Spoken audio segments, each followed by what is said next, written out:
कारखाना चालू अजित पवार चालू करणार असते तर त्यांनी आता मग इतकं त्रास दिलाच नसताना. भाजप सरकार आलं की शेतकऱ्यांचं वाटोळं. कारखान्याच्या कामाला मी ती गाडी वापरतो, माझ्या वैयक्तिक कामाला मी माझी गाडी वापरतो. म्हणजे आणि ती आतापर्यंत कुठं होती? शिवसेनेचेच होते मला वाटतं, उद्धव ठाकरेंचे होते, पण आता 15 दिवसापूर्वी ते इकडे आले ना. काय बोलतात की आम्ही विकासासाठी आम्ही भाजप सोबत गेलेलो आहोत. कोणाचा विकास केला त्यांनी? नमस्कार, मी प्रमोद लांडे आणि द बातमीच्या आमच्या या सोशल मीडिया प्लॅटफॉर्मवरती तुमचं सगळ्यांचं स्वागत आहे. सध्या निवडणुकीची धामधूम सुरू आहे आणि या धामधुमीमध्ये आपण शिरूर हवेली मतदारसंघामध्ये फिरतोय आणि या फिरत असताना शिरूर तालुक्यातील शिंदोडी हे गाव आहे आणि हा शिंदोडीच्या गावातनं हा पुढे शिरूर असा रस्ता पुढे जात असतो. या रस्त्याने जात असताना ही काही तरुण मंडळी दिसली, काही जो का ज्येष्ठ मंडळी पण आलं आहे इथं. त्यांच्याशी आपण थोड्या राजकीय गप्पा मारणार आहोत, पण तुम्हाला मी थोडक्यात सांगतो, यांना माहीत नाही बरं का आपण राजकीय गप्पा मारणार आहे म्हणून, तरी पण आपण यांना विचारणार आहोत, पण त्यांना वेगळ्या पद्धतीने. काही मंडळी येतं पण त्यांना विचार. सुरुवात आपण तरुणांपासून करू. काय सांगाल, काय गप्पा काय चालू आहे तुमच्या? गप्पा काय नाही, आमच्या आता शेतीच्या गप्पा चालू होत्या. हां, कांद्याची रोप वगैरे टाकले विचारत होतो बाबांना. बरं. काय मग आता कांद्याला भाव माहिती आहे का किती आहे? काय कांद्याला भाव आहे ना, पण आता पुन्हा हे सरकार भाजपचं आल्यानंतर पुन्हा भाव पडेल, पुन्हा कांद्याचं वाटोळ होणार. कस काय? हे भाजप सरकार शेतकऱ्यांच्या विरोधी सरकार आहे. हे कांदा, ऊस, आपली सोयाबीन तर फुकट भावात घेतात. भाजप सरकार आलं की शेतकऱ्यांचं वाटोळं. मी प्रामाणिकपणे सांगू का, मी ठरवलंच नव्हतं की यांना राजकारणाचा विषय काढायचा म्हणून, पण यांनीच काढला. थोडक्यात काय नाही, तरुण मंडळी ना सध्याला पेटलेली दिसतात. आपण तरी देखील परत विचारू, सध्या तुमचं हा मतदारसंघ आहे शिरूर हवेली, काय कोणाची हवा आहे सध्या? इकडं अशोक पवारच हवा आहे. कस काय पण का? अशोक पवारांनी विकास केलेला आहे. शिंदोडी गावासाठी निमोने ते शिंदोडी ना भूतो न भविष्य असा 8 कोटीचा निधी बापूंनी 2 पदरी रस्ता या ठिकाणी शिंदोडीसाठी दिला. त्याचप्रमाणे गावातील आमचे जे दवाखान्याची भरपूर लोकांची बिलं माफ केली.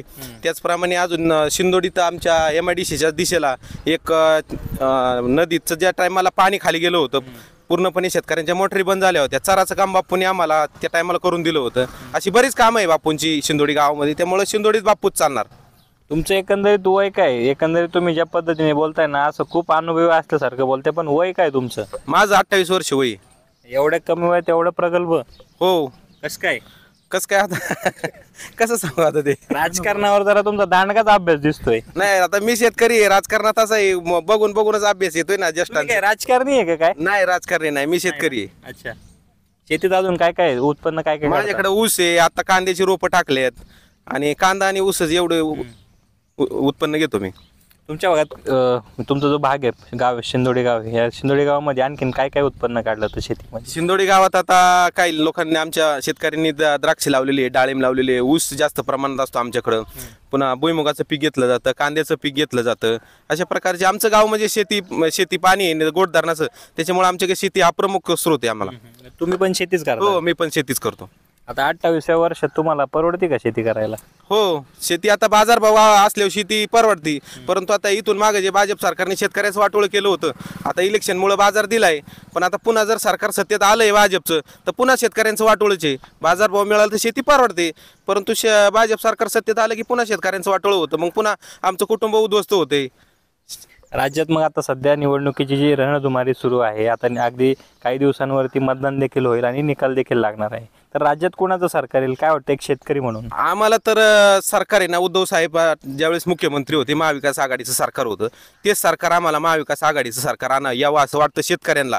कारण आम्ही सरकार बदलण्यासाठी मत देणार आहे, अशोक बापू आमदार होण्यासाठी मत देणार आहे. आमची खास इच्छा अशोक पवार आमदार व्हावा, पुन्हा तालुक्याचा तेवढ्याच गतीने विकास व्हावा आणि सरकार महाविकास आघाडीचं यावा, ही आमची शेतकऱ्यांची इच्छा आहे. विरोधकांकडून तर मात्र तुमच्या विद्यमान आमदारांवर टीका भरपूर केली जाते.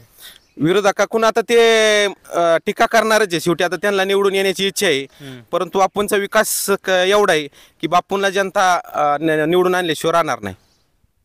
काय म्हणते ते, बापूंना निवडून आणल्याशिवाय राहणार नाही? तुमचं काय मत आहे, हवा कोणाची? हवा बापूंचीच आहे. का बरं? का? याला कारण 4 घर मागासवर्गीय आमचं, बर, तिथं रानावस्थेत बापूंनी 15 लाखाचा रोडा मारलेला आहे 4 घराला. 4 घराकरता. बर. याशिवाय आमचं मुलं बाळ फार आजारी असताना बापूंनी स्वतः येऊन हॉस्पिटलमध्ये आमची बिलं माफ करून घेतली. त्याच्यामुळे जे आपलं काम पडलं तेच. आणि शेती करतो आम्ही, शेती अवलंबून आहे. तर आमची आजची अशी परिस्थिती आहे की ह्या पावसाने आमची जी नुकसान झाली, ह्या नुकसानीचं आम्हाला पंचनामे नाही, काहीच नाही ना. आमचे कांदे गेल्यात, रोपं गेल्या, कोबी गेली, तरकारी सुद्धा पिकं भरपूर गेली. या ठिकाणी पाहिलं असेल की ग्रामस्थ आहे ना, शेतकरी मंडळी आक्रमक आहे. हो काय, 2 मिनिटं थांबा, यांना विचारू आपण. काय कुठं निघाले तुम्ही? गावात चाललोय, कोणत्या गावात? पण शिंदोडी गाव. काय सध्या परिस्थिती काय तुमच्या इथं? परिस्थिती, शेतीची काय परिस्थिती आहे? शेतीची परिस्थिती बिकट आहे सध्या. अच्छा, हा, का बरं?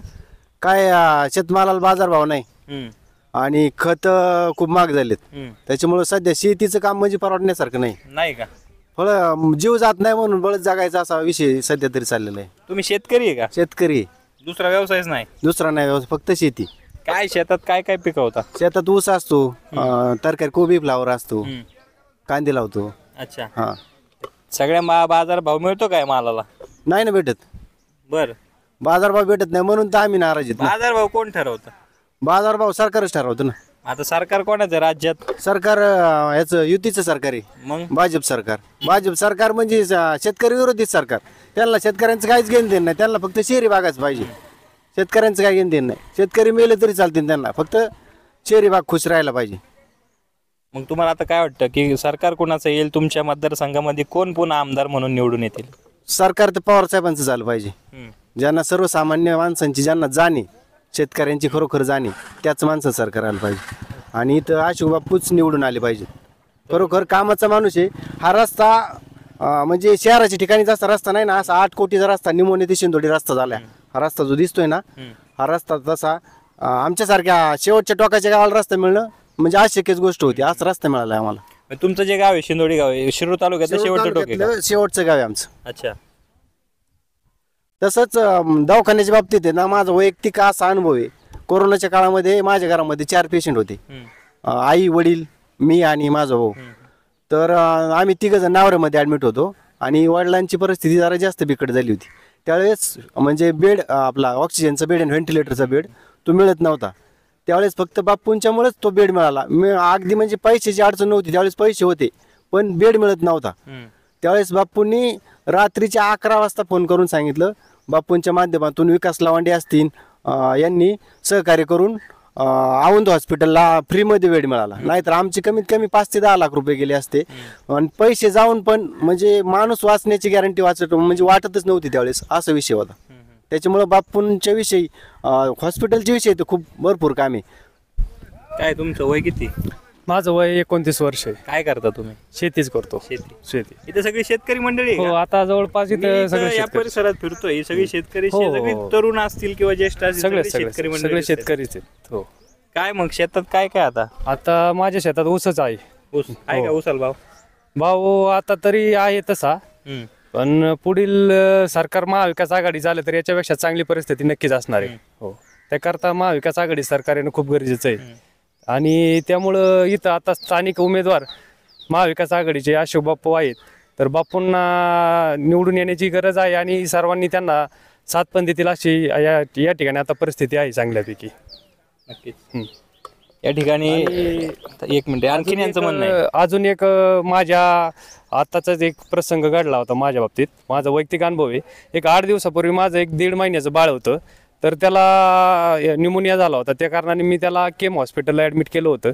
तर मला त्या ठिकाणी बापूंनी फक्त त्या ठिकाणी बिल आल्यानंतर मला थोडीशी मदत पाहिजे होती म्हणून मी बापूंच्या पेनना फोन केला. तर त्यांनी बापूंना सांगितल्यानंतर बापूंचा एकच फोन आला. त्या एका फोनवर माझं जवळपास 50% बिल त्या ठिकाणी माफ झालं. म्हणून मी तर म्हणतो की बापूंसारखे असे आरोग्यदूत आमदार आपल्या तालुक्याला लाभायला पाहिजे. म्हणून मी तर सर्वांना विनंती करतो की बापूंना मतदान करून बापूंना प्रचंड बहुमताने विजय करायलाच पाहिजे. नक्कीच. हां, या ठिकाणी शेतकरी असतील, तरुण असतील, या सगळ्यांचं एकच मत येतं की महाविकास आघाडीचं सरकार आलं पाहिजे.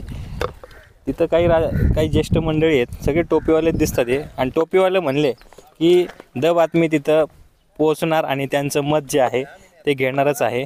या टोपीवाले जे आहेत ना, ह्यांनी म्हणजे 50 वर्षापूर्वीचं देखील राजकारण पाहिलेलं आहे आणि त्या आजचं देखील राजकारण बघतात आहे. या दोन्ही राजकारण जे आहे याच्यात नक्की काय फरक आहे, यात काही बदल झाला आहे का, किंवा त्यावेळेसचं राजकारण आजचं राजकारण हे आज देखील असंच आहे का, या संदर्भात आपण चर्चा करूयात.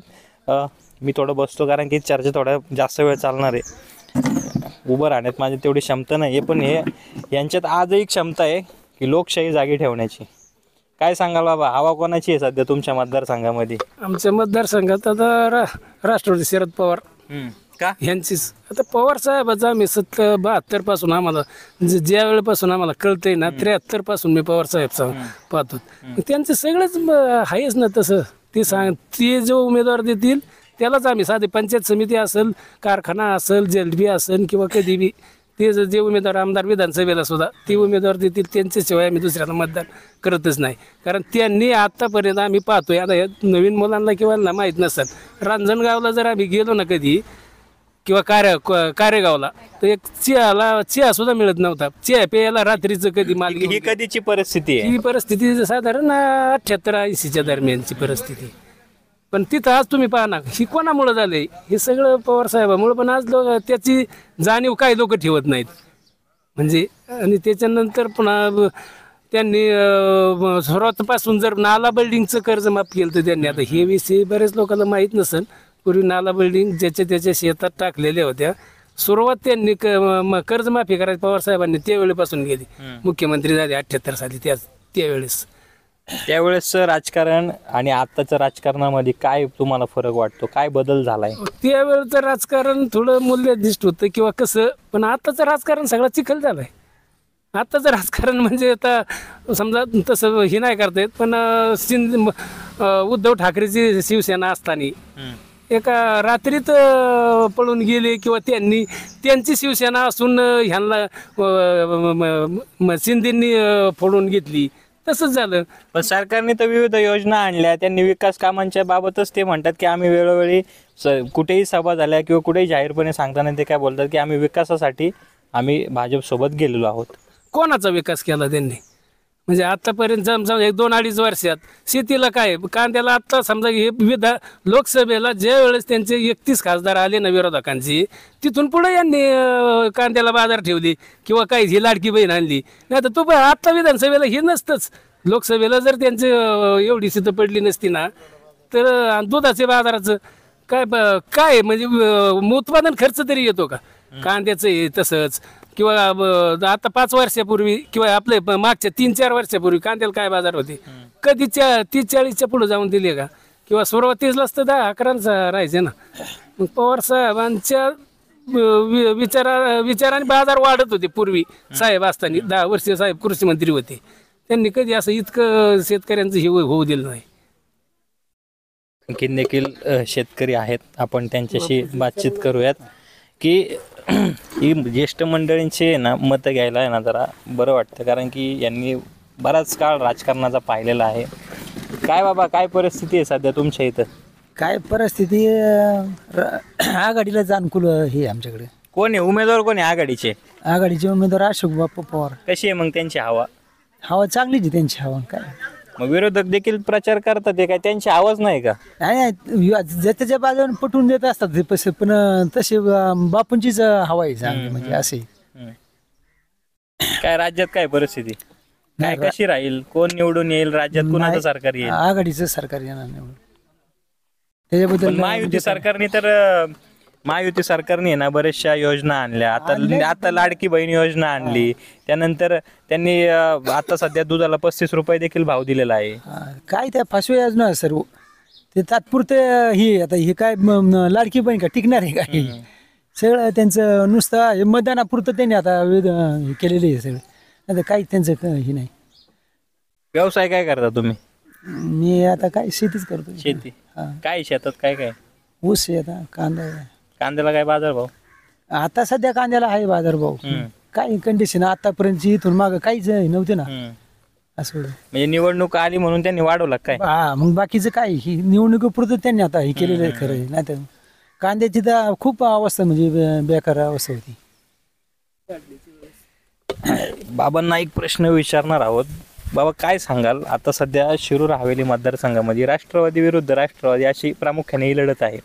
या लढतीमध्ये शरद पवार गटाचे अशोक पवार हे उमेदवार आहेत आणि राष्ट्रवादी अजित पवार गटाचे ज्ञानेश्वर खटके उमेदवार आहे. तुल्यबळ लढत आहे. तर प्राबल्य कोणाचं राहील सध्या? अशोक बापूच राहील. कशामुळं? अशोक बापूचं आज 15 वर्षापासून त्यांचं काम आहे इथं प्रत्येक ह्याच तर आता परिचय त्यांचा आता होत चाललाय. आता आम्हाला तर म्हणजे, आणि ते आतापर्यंत कुठं होते? शिवसेनेचेच होते मला वाटतं, उद्धव ठाकरेंचे होते, पण आता 15 दिवसापूर्वी ते इकडे आले ना. आणि लग का परिचय आता आम्ही बापूविषयी 15 वर्षापासून पाहतो ना. आमच्या गावात आता आम्हाला जवळजवळ 2009ला ज्यावेळेस बापू आमदार झाले ना, त्यावेळेस आमच्याकडं 2011ला इतका दुष्काळ पडला होता ना, त्यावेळेस आमचे सगळे कनेक्शन लाईट सगळे बंद केले ते. तर मी स्वतः 2011च्या दरम्यान मला वाटतं बापू अधिवेशन चालू होतं, तर लाईट बंद केली, इरिगेशननी पाणी बंद केलं.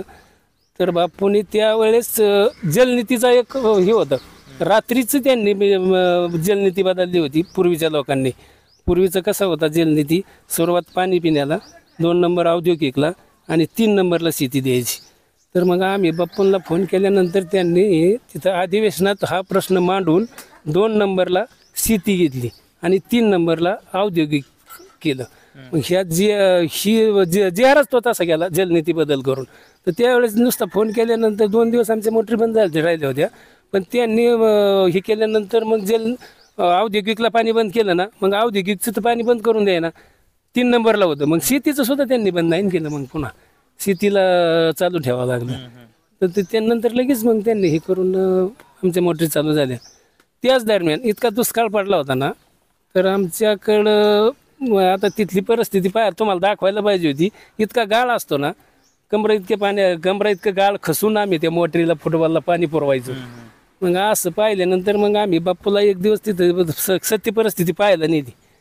तर त्यांनी समजा त्यावेळेस कारखान्याची परिस्थिती चांगली होती, पण कारखान्यामार्फत 12-13 लाख रुपयाचा आम्हाला इतका एक चर काढून दिला ना, तर तिथं आमचं पूर्ण गाव जवळजवळ 75% आमचं गाव तिथलाच स्पॉट आहे, तिथून पाणी उचलता येते. कारखान्याचा तुम्ही आता मुद्दा काढला. बारामतीमध्ये शरद पवारांनी आता वाक्य एक सांगितलं की कारखाना निवडणूक झाल्यानंतर मीच चालू करणार म्हणून.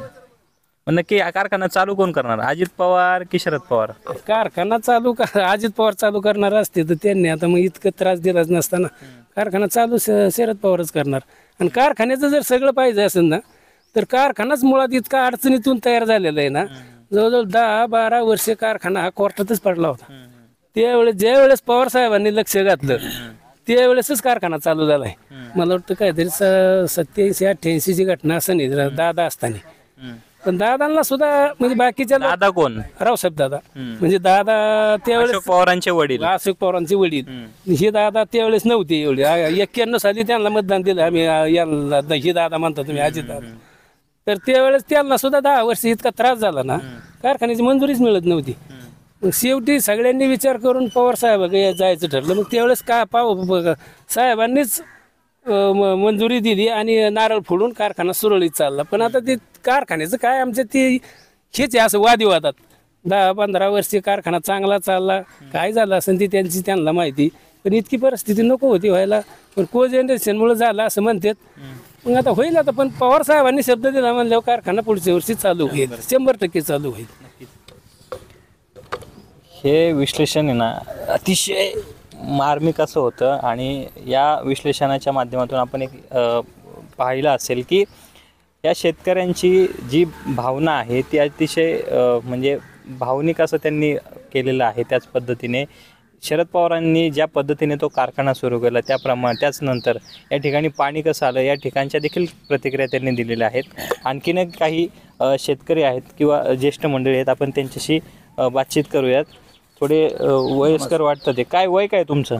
माझं 78 वर्ष. 78. काय करता तुम्ही? नाही घरी आता काय नाही, रिटायर आहे मी. काय माध्यमिक शिक्षक. कशात होते तुम्ही? रिटायर झाले? पुणे जिल्हा शिक्षण मंडळामध्ये. शिक्षण मंडळात. अच्छा.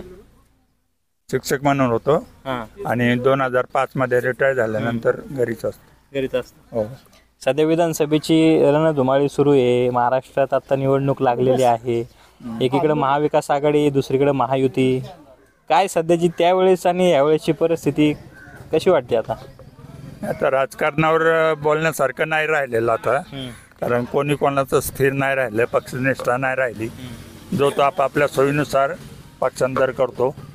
परंतु तरी जर विचार केला तर महाविकास आघाडी जे कार्य करल किंवा केलेलं आहे निश्चितपणे त्यांच्या बाजूने निकाल लागेल या वेळेचा महाविकास आघाडीचे. आणि आमच्या शिरूरमध्ये अशोक बापूंचं तर कौतुकच आहे, कारण ते आम्ही बरेच वर्षापासून पाहतोय, 15-20 वर्षापासून कुठल्या हाकेला धावून येणारा आमदार म्हणजे अशोक बापू.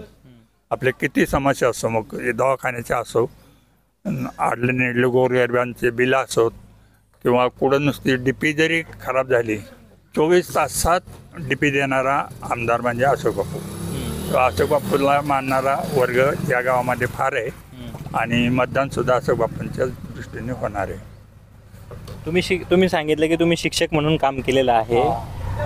कोणत्या म्हणजे आपल्या तालुक्यात, शिरूर तालुका आणि आणखीन कोणत्या तालुक्यात काम केलंय का? मुळशीमध्ये पौड आणि पिरुंगुटला 12 वर्ष केलं. अच्छा. आणि त्यानंतर शिरूरमध्येच करड्याला नावऱ्याला. अच्छा. हां.